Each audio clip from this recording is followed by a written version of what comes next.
Hello, Comp and Lit 4 students. I wanted to give you a couple notes in this video about the This I Believe essay, and I also want to talk a little bit about the media that we're going to do for this week, or that I put up for this week. Hopefully you've already gotten a look at it and started listening to the musical, but it is Hamilton, an American musical. So, all right, in the agenda for this week, on the slides for the first day, there is a lot of stuff, as usual. But in a couple slides in here, this is a discussion point we did at the beginning of class. But on here, on the slides, are linked this thing right here, which is this goes to the website for NPR, and they have this regular contest every January where it's called This I Believe essay, and people submit them, and they make recordings of it if they're chosen, and it's all over Illinois. There's people chosen for it. So we're not going to do everything the way they do. It's a very, very simple assignment that's just meant to focus on one single belief that you have, and then try and take like one story of your life of why you have that belief. So I don't want a laundry list of beliefs. I don't want you to tell me everything you believe in. It's not a religious thing either. It can go into that. I'm not saying it can't, but that's not what I'm looking for. What I'm looking for is like one way that you view the world, the thing you just believe about people. And so if you go down into these, they actually have lots of great examples of the recordings, and they're also in text. And I'm going to talk about this one because it's a pretty simple one to understand. I Believe in Passing the Ball by Kylie Kazensky. So it will eventually go to this link, I suppose.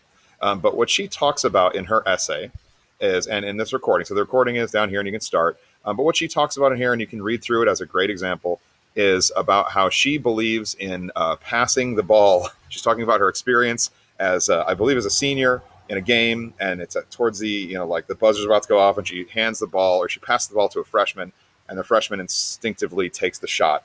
And she brings us into a bigger belief of how she believes that she should work with other people, even if it isn't just about her. It's about working with other people so they can be a team, and it rises everyone up. It's a very simple kind of a thought that hopefully we all share in some way, and it's very eloquently done. And that's all you're really going to do, is you're going to come up with a single kind of belief and try and think of why you came up with that in general. So if I go back, here is linked the rubric they provide. It's helpful because they talk about things like, don't be negative. We're talking about a positive belief overall. Not that I believe people are terrible. Like hopefully you don't think that.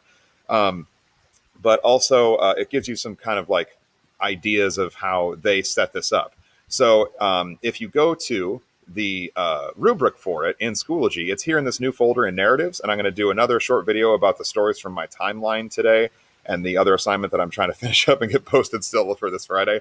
But if you go under this I Believe on here, it's going to bring you to, it'll look different than mine, but there's a rubric on here that's added, and it is very basic.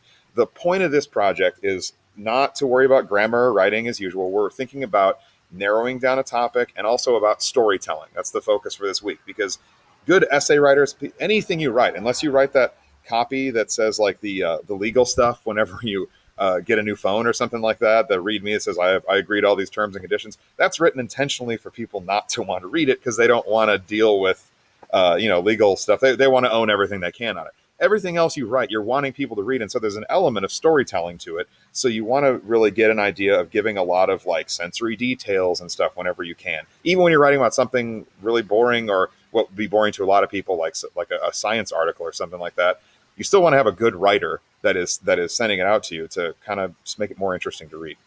So the rubric here is, and I don't love the way these rubrics work out, but shrink me a little bit on there, is number one is focus on just one belief. And where you lose points is if you have just a laundry list of beliefs just to get through the words or whatever. Number two is that you use a personal story or incident, or a kind of a collection of incidents that explain why that belief is important to you, where you got that belief from. And then, it's just basically make sure that make sure you do relate it to a personal experience, right? And then the whole thing stays on topic. You don't go randomly off topic and talk about other stuff. This is meant to be a softball for you guys. It's meant to be a really easy grade, but also to get you thinking about how you tell stories and how you kind of communicate with people and make something interesting by relating it to your own experience in life. The requirement is that, and this should be on here, I think I need to add it, is that it needs to be between 350 and 500 words. That's pretty short, pretty easy to write out. There are no formatting requirements or anything like that you have to worry about.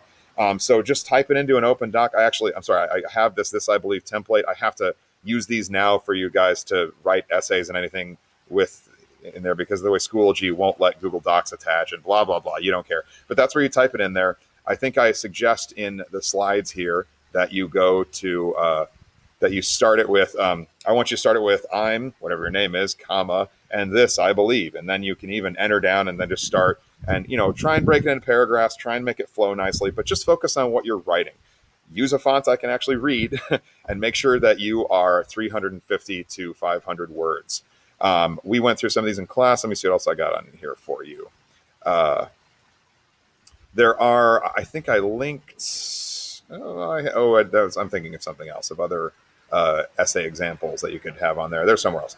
The other thing is to start and hopefully continue listening to the musical Hamilton, an American Musical. There are live performances and stuff that are linked. What I did is in the agendas for this one, this slideshow, and this one for remote, they have links to, on YouTube, every single song that's in there with lyrics. Some of the lyrics are, I hate it when it does this new thing where it pulls it up as a preview. I want to pull it up as the full thing.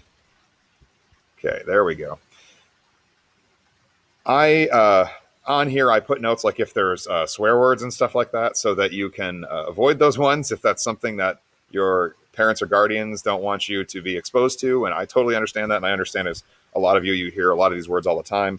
The F word comes up a couple times in the musical. There are clean versions that you can find online to read, or you can even read summaries of it. It's just like Macbeth. You don't have to memorize this, but in this case, please give it a chance. It's a really great musical. Most students that I've had enjoy this, and even they're not just kids that are into musicals. Like there's this one, I like to always point to this one kid who is a soccer player, baseball player. He's like all into sports, and he's not a musical kid.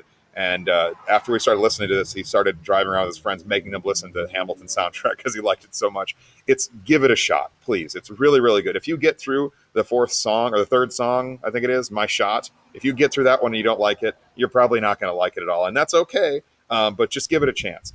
But you will want to know what's going on in here, because the next project we're going to do after the stuff this week is you're going to pick a character from Hamilton, and you're going to compare them how they were in Hamilton, and you can read summaries and you can read lyrics to get an idea of how they're portrayed in Hamilton, and you're going to compare them to how they're portrayed in this musical to how they are in real life. It's to give us some compare and contrast and some critical thinking about stuff using research, and we'll get to all that. So that's why you're going to want to be familiar with it.